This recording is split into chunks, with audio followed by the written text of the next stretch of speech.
Yeah. It's Snap. Woo. Who you thought it was? Yeah. It's me, nigga. Yeah. I'm representing for the A-Town. Snap stack chips like she living up Bellagio. I be in it laying on verandas or a bungalow. Catch me in Afghanistan, still out with the Sunni. Catch me in Burundi with the tribe of Watusi. I be in kimonos with chopsticks and sushi. I be in Manolo.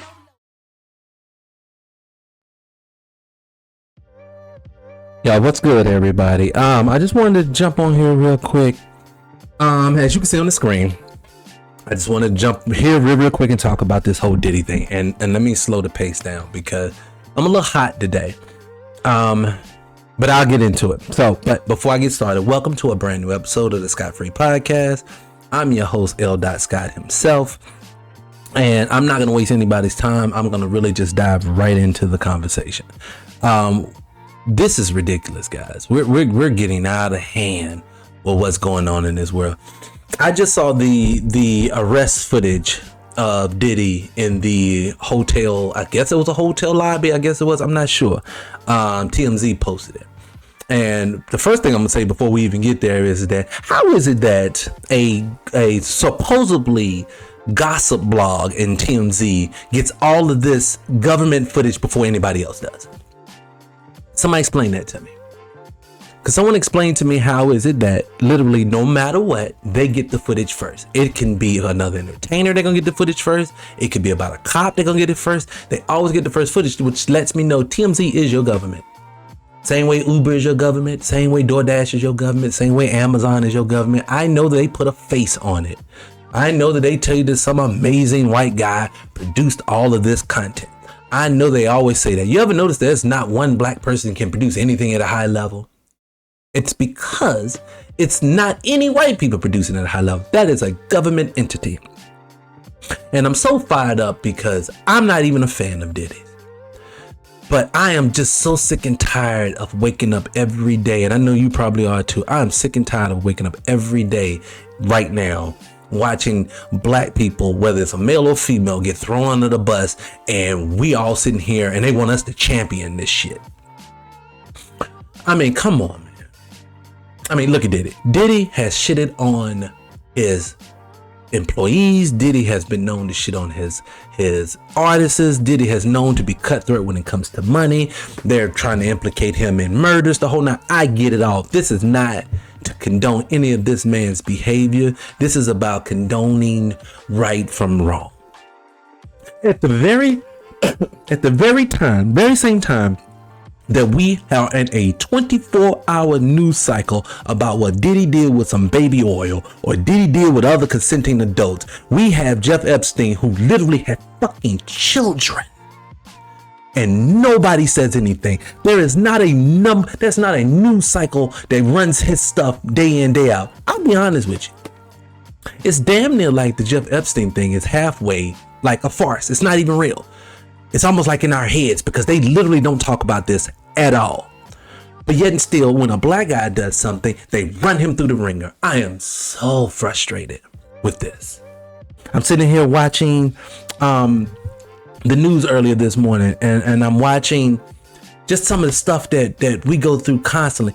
This whole Kamala Harris thing. I am so sick and tired of dealing with this woman. I know y'all are just as tired of dealing with this woman as I am. She's not for you. She's not about us. I'm so fired up. Let me slow down a bit. I'm just tired, guys. I'm tired of like I tell people all the time, I didn't want to produce content that everyone else was producing here on 300 Radio for the Scott Free Podcast, whether it's the Petty Professor Podcast or even our morning show. I wanted to touch base on subjects that affect us all as a community. I'm so sick and tired of just ambulance chasing stories. So that's why I kind of purposely stay away from certain things. Yes, I have my opinions on Kamala Harris and Joe Biden and Donald Trump and Diddy and all these other. I have my opinions. But this is getting out of hand. It's crazy how, it's almost like, it's like watching, what are the words I'm looking for here? I don't even know. All that I know is that something's going to have to give eventually. I'm not going to pile on another black man when the evidence that you have against him is bullshit. I don't care about baby oil. I don't care about what consenting adults that women at any party did. We know and we've heard about not just the Diddy party, but Hollywood parties as a whole. We hear about them all the time. There's never any white people ever in trouble. Hell, even the casting couch whole thing with the whole Me Too movement and everything, they make black men the cover of it. I mean, if you really stop and think about it, are we really the face of anything? We're never the face of anything positive. You want to innately tell us that we're fucked up, and that's not true. See, right now, I'm working on a lecture. I'm gathering research and everything on a lecture that's talking about indigenous black people and how black Americans are indigenous to this land. I can show you with proof. And as I dive through the history of the Americas and what black people had to go through, you're watching today what happened back in the 1800s, in the 1700s, where literally they will throw black men under the bus, champion themselves as being greater than you are, and just discard of our history all at the same time. I'll give an example. I was watching the Microphone Check documentary about the origins of hip hop, and how in this documentary they are having to basically tell everyone that this is a black American thing solely. And then people get upset and they say, well, no, other people were involved and it's disingenuous. Do you know why we can't let anyone else into our cultures like that? Look at country. Country music was a black person's music, was black people's music. They cut that. Now we can't, Beyonce can't even get fucking nominated in something her people started. Rock and roll, same thing. That is a black American genre of music that you're no longer allowed in. Come on, man, we're going to do something about this. I mean, is everyone just as upset about this as I am? I mean, like I said, again, this is not about whether Puffy is a good dude or not. I could care less if he's a good dude. Punish him for what he's done. If he kicked that woman in her face if he kicked that woman in her face on that, and they got blasted all over the internet and all over television, then get him for that. But I'm looking at the charges. None of that's even coming up in the charges. What are we talking about RICO charges for? What are we discussing kidnapping for? Who do we kidnap? Come on, man. We have to stop allowing them to play us like they do. See, they know that they can't get out in front of us and just shit on black people, black men, black women, without us co-signing it. You want to know why Kyrie Irving didn't get taken down? Because we didn't co-sign that bullshit last year. Or was it the year before last? I can't even remember now. Or was it 2021? I can't even remember. That's how long ago it was. We didn't co-sign them doing that, and you see what happened. But you co-signed what they did with Kanye, and now he's removed. We co-signed what they did, a lot of us, not me, co-signed what they did with Bill Cosby, now he's removed. You see how that stuff right there can't keep flying.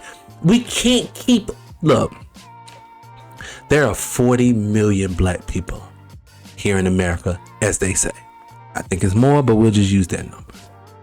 If there's 40 million black people here in America, statistically, all of our wealthy black men or men who make it to wealth can't all be deviants.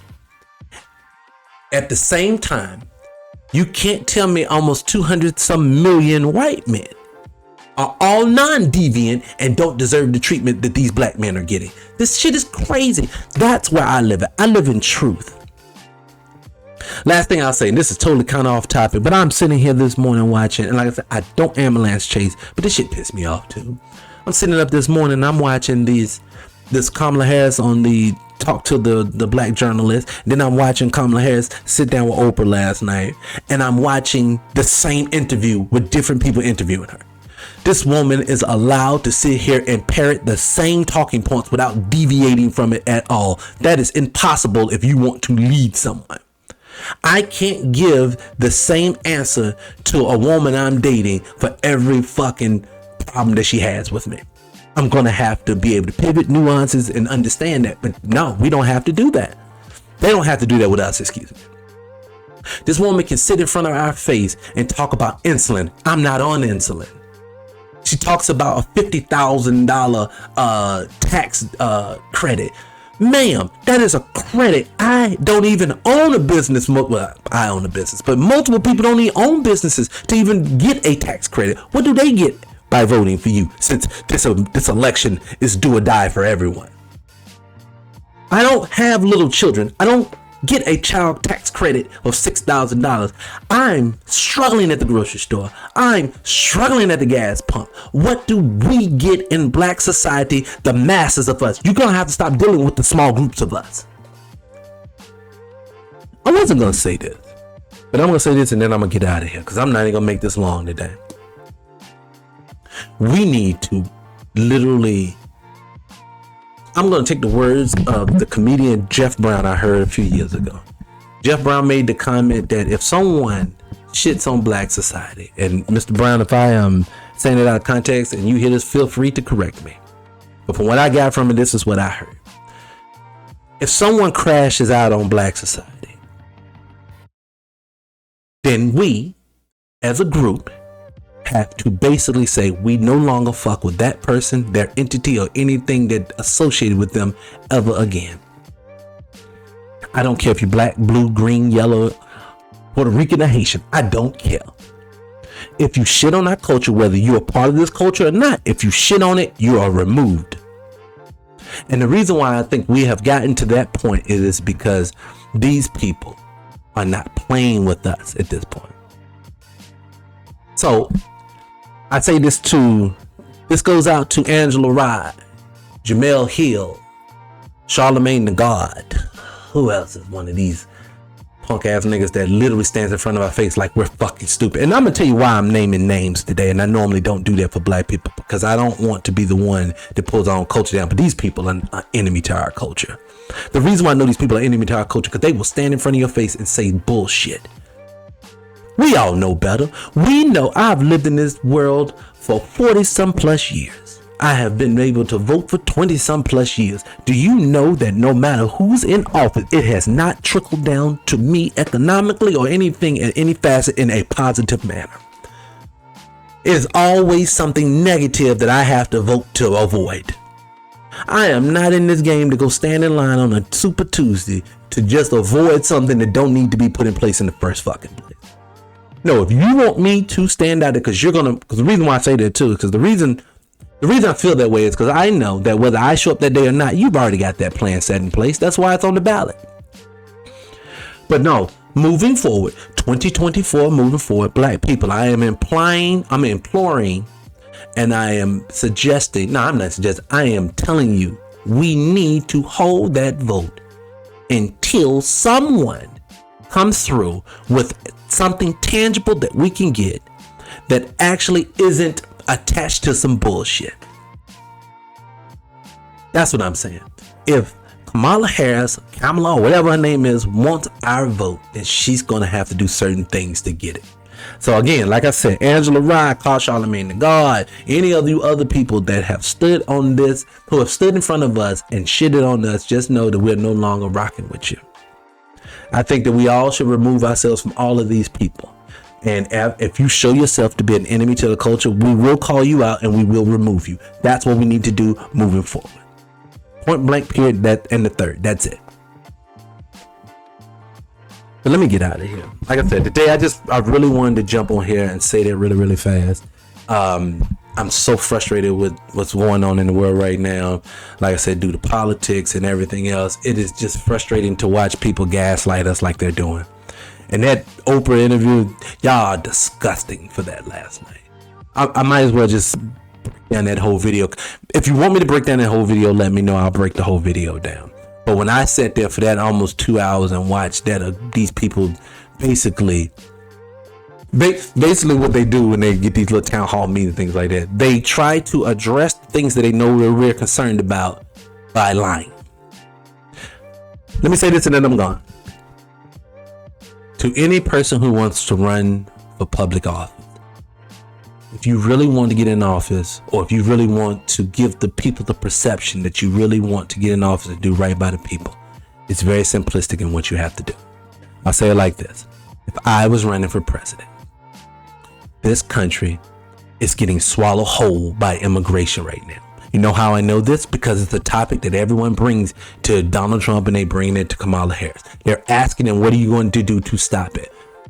And both of them are giving you lip service when in actuality, how hard is it to literally go down to your office, Mr. Biden, with that little notebook that you do, pop it open and say, the borders are now closed, executive order.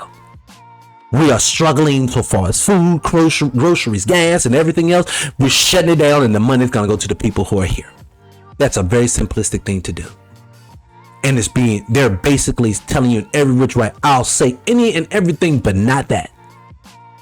So I would ask Ms. Harris, if I had the opportunity to do so, if they let me get in front of her, I would just flat out ask her this question. Ms. Harris, since you like to tell us the statistics of how black people are struggling, I'm going to ask you, what are you prepared to do to fix it on day one?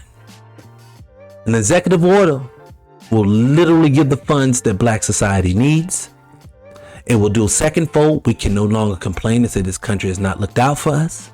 So then we can have no more excuses. We have to pull ourselves up at that point because we have our bootstraps now. You've given the reparations and the reparations equals our bootstraps. When you give us our bootstraps, we will pick ourselves up and we can no longer complain again. Now, doesn't that make sense? Don't you know that you would lock in damn near 100% of the black vote if you would just do that? If you could get your president, Miss Harris, right now, hey, if you want to keep the Democratic train running, if we want to guarantee a win for us, just go sign these niggas a reparations packet right now. They're going to vote for me. They're going to vote Democrat for the next 1,000 years. But they won't do it. And anytime somebody's refusing to do something that they know that you need, that speaks volumes. Volumes about where we are as a country and what your country thinks of you. I land my plane right there. See you guys on the next one. Try not to get too frustrated like I am. I'll see you in a few days. Peace. Whoa. Before you leave this podcast and go somewhere else, did you hit the notification bell? Because if you didn't, please do so now. And I'm talking to the people who've already subscribed. But if you haven't subscribed, make sure you do that as well. Hit the like button, and I'll catch you on the next one. Peace.